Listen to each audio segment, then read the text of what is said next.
The fragments of and allusions to the Manichaean version of the Book of the Giants have been recovered in medieval manuscripts in various languages, including Middle Persian, Sogdian, Uyghur, Coptic, Parthian, and Latin. The following is a summary of the surviving fragments and allusions, which I have attempted extremely tentatively to put in sequence. The summaries are also very tentative. M1. The 200 demons descend to earth. Their descent from heaven stirs up the other heavenly beings. They descend because of the beauty of the women they saw there, and they reveal forbidden arts and heavenly mysteries in order to seduce these women, and they bring about ruin on the earth. Enoch warns that the coming of the 200 demons will lead only to hurting speech and hard labor. They then subjugate the human race, killing hundreds of thousands of the righteous in battle, forcibly marrying beautiful women, and enslaving the nations. The angels veil Enoch, and the righteous endure the burning, and Enoch the sage is mentioned. Semyaza begets 2 giant sons, Sahim, Oyach, and Patsam, Naraman or Achya, Chaya, and the other demons and Yaksas beget the rest of the giants. So we see that there is one split lineage that came directly from Semyaza. That one is notable and mentioned, and that all the other Yaksas beget the rest of the giants. The giants grow up and wreak ruin upon the earth and the human race. The lamentation of humanity reaches up to heaven. Yima, a transmogrification of the Jewish god according to Mani's cosmology, accepts the homage of humankind as they plead for help.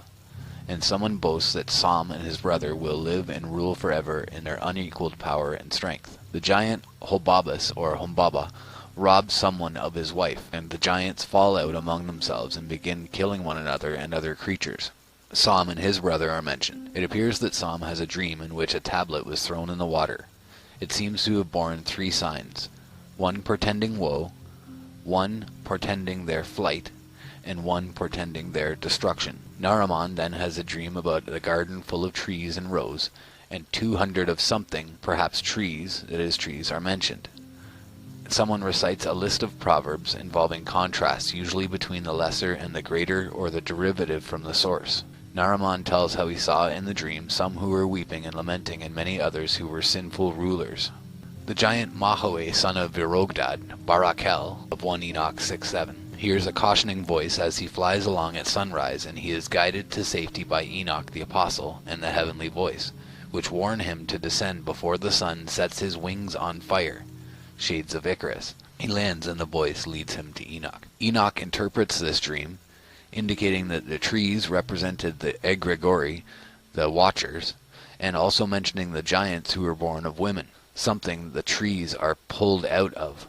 In M16, someone reports that someone ordered him not to run away, but to bring the message written on 2 stone tablets, showing it first to Naraman. He has brought them in order to share the contents of one tablet pertaining to the demons with the giants. Semyaza tells him to read the writing by Enoch. Enoch the apostle gives a message of judgment to the demons and their children, telling them that they will have no peace and that they will see the destruction of their children. He refers to the giants ruling for 120 years, and then he predicts either an era of earthly fecundity, presumably after the flood, or else the flood itself, and he's predicting the flood itself. Sam exhorts the other giants to cheer up and eat, but they are too sorrowful to eat and instead fall asleep. Mahoe goes to Atan Bush, otherwise known as Utnapistim, either another giant or another name for Enoch, and tells him all. When Mahoe returns, Sam has a dream in which he ascends to heaven. He sees the water of the earth consumed with heat, and a demon comes out of the water. Some beings, the protecting spirits, are invisible, but he sees the heavenly rulers. Then M19, Semyaza, and Mahoe have a conversation. So remember that Semyaza is Semyaza. Mahoe mentions his father, Virogdad. There are obscure references to weapons and a blessing on someone who saw something and escaped death, or would have escaped death. Sam and Mahoe search for something. Someone gives satisfactory assurance to Mahoe that he will be protected from Sam, but nevertheless Sam and Mahoe fall out and begin to fight. The wicked demons are glad to see the apostle Enoch and assemble timidly before him. Apparently they promise to reform their ways and they ask for mercy. Enoch warns the demons that they will be taken from a fire to face eternal damnation, despite their belief that they would never lose their misused power. He also addresses their sinful misbegotten sons, the giants, and describes how the righteous will fly over the fire of damnation and gloat over the souls inside it, and guard that they stay in there, I would add. M23, they, presumably the demons, take some heavenly helpers hostage. As a result, the angels descend from heaven, terrifying the 200 demons, who take human form and hide among human beings. The angels separate out the human beings and set a watch over them. They seize the giants from the demons and lead them, the children of the giants, to safety in 32 distant towns prepared for them by the living spirit at Aryan Wiesen, the traditional homeland of the Indo-Iranians, in the vicinity of the sacred Mount Sumeru and other mountains. These people originated the arts and crafts. The 200 demons fight a massive and fiery battle with the 4 angels. M24, a Tanbush does battle, accompanied by watchers and giants, and 3 of the giants are killed. An angel and others are also killed. Oyach and Ayach resolve to keep their promise to do battle, and they boast of their prowess. 4 angels, by divine command, bind the Igregori with everlasting chains in a dark prison, and annihilate their children. Even before the rebellion of the Igregori, this prison had been built for them under the mountains. In addition, 36 towns had been prepared for the habitation of the wicked and long-lived sons of the giants before they were even born. Oyah, or Aya, the primordial monster Leviathan, and the archangel Raphael engage in a great battle, and they vanished, according to one tradition. Oyah survived the flood and fought this battle after it. 3,280 years passed between the time of Enoch and the time of King Vishtasp, who ruled at the time of the prophet Zoroaster, who, along with Buddha and Christ, was an apostle who came before the final apostle Mani. There's a couple interesting things I wanted to mention there. That when they talked about they're taken from the fire, they just endure the burning, and Enoch the sage is mentioned. Now that ties into what we've been talking about recently, and some things that I saw that, again, that Zen Garcia was talking about in his amazing stuff that he's tied up. And what he was talking about there is that the righteous, actually, in between this period and Christ coming back to earth, or coming to earth for the first time, the first appearance of the Savior, that the righteous had to endure that time period in hell, because they had no Savior to come down and take them from Sheol. And that is what happens in the Chronicles of Longinus. And so go and check out that work. I've posted it. It's part of this playlist. It's been part of the playlist that this will be part of. So you can see it there, or go to Zen's work at Endeavor Freedom and check out the Chronicles of Longinus, or Longinus, and the Thracian Chronicles, and you'll see what I'm talking about there. And after that, the other thing that I wanted to notice is that for some reason this person believes that the final apostle was Mani, or Mani. An effort to nuance this version is given after the summary. So A1. The angelic watchers beget the Nephilim and the giants, perhaps the same creatures, but perhaps not, through miscegenation with mortal women. These rapacious monsters inflict bloodshed and injustice upon the earth and destruction upon the sea, animals, plants, cattle, and humanity. All this is reported to Enoch, the scribe of interpretation. Enoch addresses God, praising him for his glory, knowledge, strength, and creative acts. A number of giants, including Hobabus and Humbaba, Mahoe, and perhaps the watcher Barachiel, have a conversation in which they discuss killing, perhaps of human beings. Following hints from the Manichaean version and the Midrash of Semyaza, perhaps we should reconstruct here an episode in which the giants have a first pair of dreams predicting the Great Flood. If so, the first dream seems to involve the effacing of a writing tablet by submerging it in water. Stuckenbrook also suggests that a fragment which refers to 3 shoots in a garden belongs to the second parable. The first dream may have told of an angel doing the effacing as a symbol of the destruction wrought by the flood. The second may have told of an angel descending and cutting down all but 3 shoots, representing the sons of Noah in the garden. Mahoe consults Enoch the first time. It is possible that the first tablet was introduced at this point. These episodes are entirely lost, but their existence is deduced by later references in the fragments.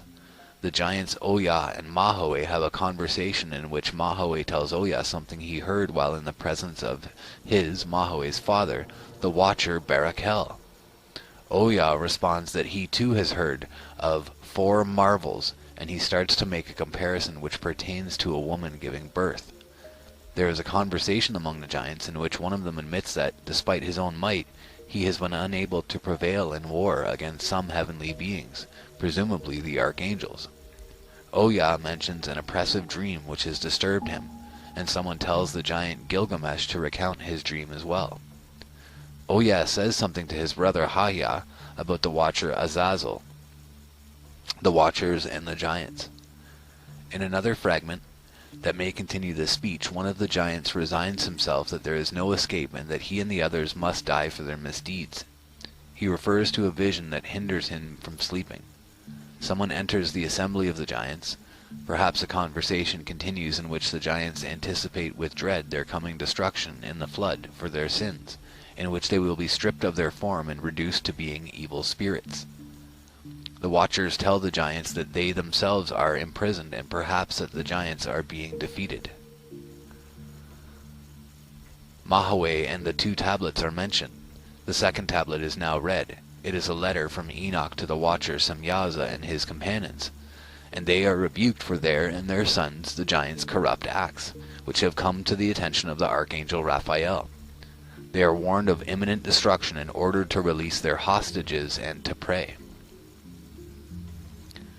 Nevertheless, Oya informs the giants of a message from Gilgamesh and Hobabus, which involves the cursing of the princes and which cheers the giants up. The 2 giants Oya and Haya have dreams. Haya describes his in the assembly of the giants. He dreamed of gardeners watering a garden which produced great shoots, but a disaster of some sort destroyed the garden in a deluge of water and fire. The other giants are unable to interpret his dream. Haya proposes that they consult Enoch for an interpretation. Then his brother Oya reports that he too had a dream, in which God descended to the earth, thrones were set up, and God sat enthroned amid a multitude of angels and presided over a judgment based on the opening of certain books. The giants, presumably unable to interpret this dream either, summon Mahoe and send him to Enoch, whom he has encountered before, to ask him to interpret the dreams. Mahoe takes wing and flies across the great desert until Enoch sees him and calls to him. Mahoe refers to this as his second visit and makes the request. Bits of Enoch's interpretation may survive in a fragment that mentions the violent deaths of a number of watchers, Nephilim, and giants, and also in a small fragment that says, "No peace to you." Enoch pronounces an eschatological or post-diluvian blessing of earthly prosperity.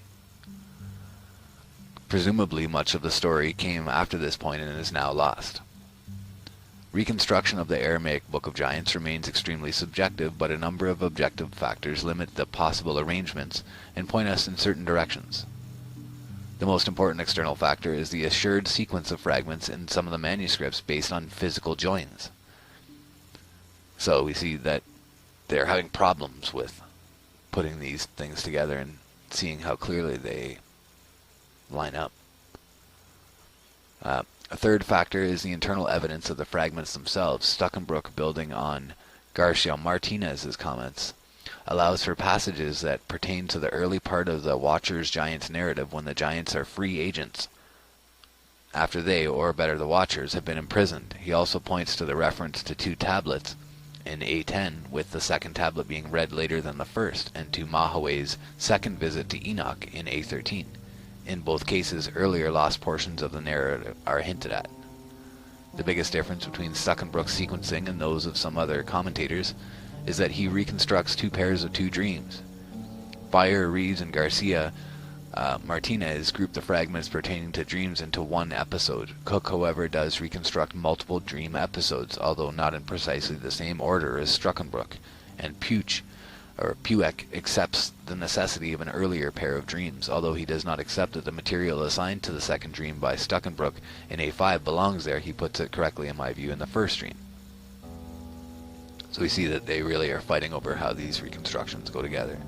And we see that the founder of the Manichaean religion was the Apostle Mani in 216 to 76 CE, who was raised in southern Mesopotamia in a Jewish Christian Baptist sect called the Elkezites. From age 12 on, Mani began to have visions. Eventually, his visionary experiences led to his being expelled from the sect, and he then founded his own religion, sending out missions to Iran, India, Syria, and Egypt. Late in his life, he fell out of royal favor and was sent to prison, where he died. He wrote detailed scriptures so that his doctrines would be preserved forever, even going so far as to invent a new script to write them in, but over time nearly all of these scriptures have been lost. This makes it very difficult to reconstruct his original theology. We know that he drew on other world religions to interpret himself as the culminating revelatory intermediary for Christianity, Zoroastrianism, and Buddhism. We also know that the Manichaean religion taught an extremely complicated system, Gnostic dualism, centered around a cosmological myth about the war between the originally pristine realms of light and darkness. The physical universe was created as a trick to liberate the captive sparks of light in living beings from the realm of darkness. There were two classes of practicing Manichaeans: the elect, who lived ascetic monastic lifestyles of celibacy, vegetarianism, etc., and the hearers, who supported the elect financially and otherwise in the hope of being reincarnated themselves as elect in due course. Although most of Mani's scriptures are themselves lost, lists of the titles of these documents survive in works by both friendly and hostile writers who wrote in Coptic, Greek, Arabic, and even Chinese. Allowing for minor corruptions, all the lists mention the same 7 works, usually in more or less the same order. These are the Gospel, the Treasure of Life, the Pragmatia, the Treatise, the Book of Mysteries, the Book of Giants, the Epistles, and the Psalms. For our immediate purposes, the only one of interest is the Book of Giants, a work apparently composed in Syriac, an Eastern dialect of Aramaic, and the book was entirely lost until the 20th century, but scant references to it survived in Latin, Greek, and Arabic, indicating that it involved battles of the ancient giants. Then about a century ago, many highly fragmentary Manichaean works written in Central Asian languages were recovered archaeologically at Turfan in China, and much of the find remains unpublished even at present. Should we read that again? Then about 100 years ago, many fragmentary Manichaean works written in Central Asian languages were recovered at Turfan in China, and much of the find remains unpublished. Among the published fragments are many badly eroded manuscripts of the Book of Giants in various languages. So we see again that they have found this very clearly. They probably have a very clear, good book of it, and we are not given that translation. The Manichaean versions adapted the story of the giants to fit Iranian mythology. Schiavo discusses these adaptations at length, and 3 of the most striking adjustments have to do with the names of the major characters. Sam, or Sam, is the name of the immortal dragon slayer in later Iranian epic. His name is given to the giant Ohiah, and Ohiah's brother Hahiah is given the name Naraman, who in Iranian epic is a figure closely connected to Sam, either identified with him or presented as one of his close relatives. The name of the father of the giant Mahoe, the demon Varogdad, means given by lightning in Persian, a loose translation of Barachiel, which is Hebrew for lightning of God. The watcher Barachiel seems to be the father of Mahoe in the Aramaic version of the Book of Giants. Between Mani's Book of Giants and the stories of the giants related in the Enoch literature and in Jubilees, these were already good indicators of Mani's use of earlier Jewish traditions, a use confirmed by the discovery of the Dead Sea Scrolls in 1947. These consisted of many hundreds of parchment and papyrus manuscripts in Hebrew and Aramaic, with a few also in Greek, most of which had rotted away into tens of thousands of fragments. Fragments survived as some of the Enoch books in Aramaic, and also the Book of Jubilees in Hebrew. J.T. Millick has also discovered roughly 6 to 10 extremely poorly preserved manuscripts of an Aramaic Book of Giants, apparently the document used by Mani as the basis for his scriptural work. These manuscripts give no indication of being sectarian compositions.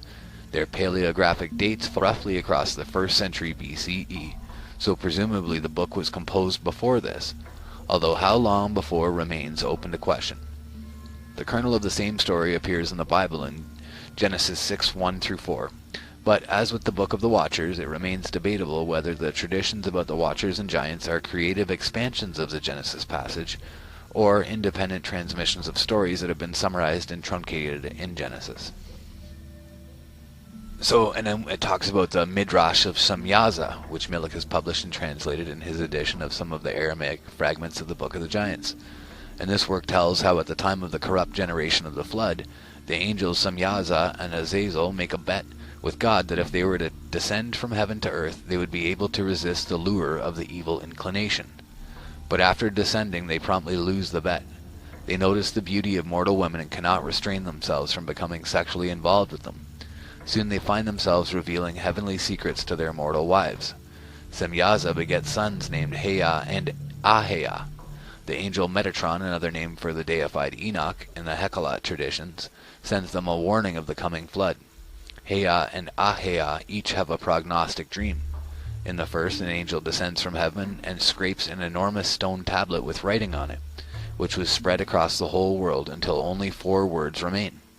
In the second, there is a garden full of trees and gems, but an angel descends and cuts down everything but one tree with 3 branches. Both dreams predict the coming of the flood and the destructions of all human beings, except Noah and his 3 sons. The giants are then killed in the flood, but are consoled by the fact that mortals will use their names in incantations, and thus their fame will never cease. Semyaza repents and suspends himself upside down between heaven and earth. Azazel refuses to repent and becomes a demon who entices men to corrupt deeds and who bears the sins of Israel on the Day of Atonement. Leviticus 16:7-10. The numerous and striking parallels with the Book of Giants are obvious.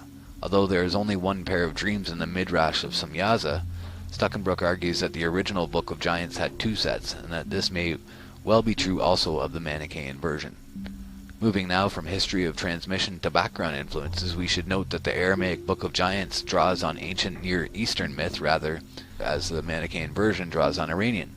2 of the evil giants in the Aramaic version are named Gilgamesh and Hobabus. Gilgamesh is an epic figure in Sumerian and Akkadian literature, best known from the Epic of Gilgamesh, a work whose importance in ancient Mesopotamia was comparable to that of the Homeric epics in ancient Greece. According to the epic, Gilgamesh, a huge, semi-divine man, has many adventures with his friend, the wild man Enkidu. One of these is the slaying of the monster Humbaba in the cedar forest. But Enkidu dies tragically, and Gilgamesh sets out to discover the secret of immortality in order to avoid his friend's fate. He meets Utnapishtim, the Babylonian version of Noah, the only man to survive the flood. Unlike Noah, Utnapishtim was made immortal by the gods. Nevertheless, Gilgamesh fails in his quest, eventually dying and leaving only his heroic fame behind him. The giants Gilgamesh and Hobabus are reflexes of the Gilgamesh and Humbaba Huwawa of the Gilgamesh epic. Likewise, a Sogdian text of the Manichaean version refers to Atanbush, who is either another giant or Enoch under another name. Enoch also survived the flood and was made immortal. Atanbush is clearly a reflex of Utnapishtim, and we may assume that he appeared also in some lost passage or passages in the Aramaic Book of Giants. So now, knowing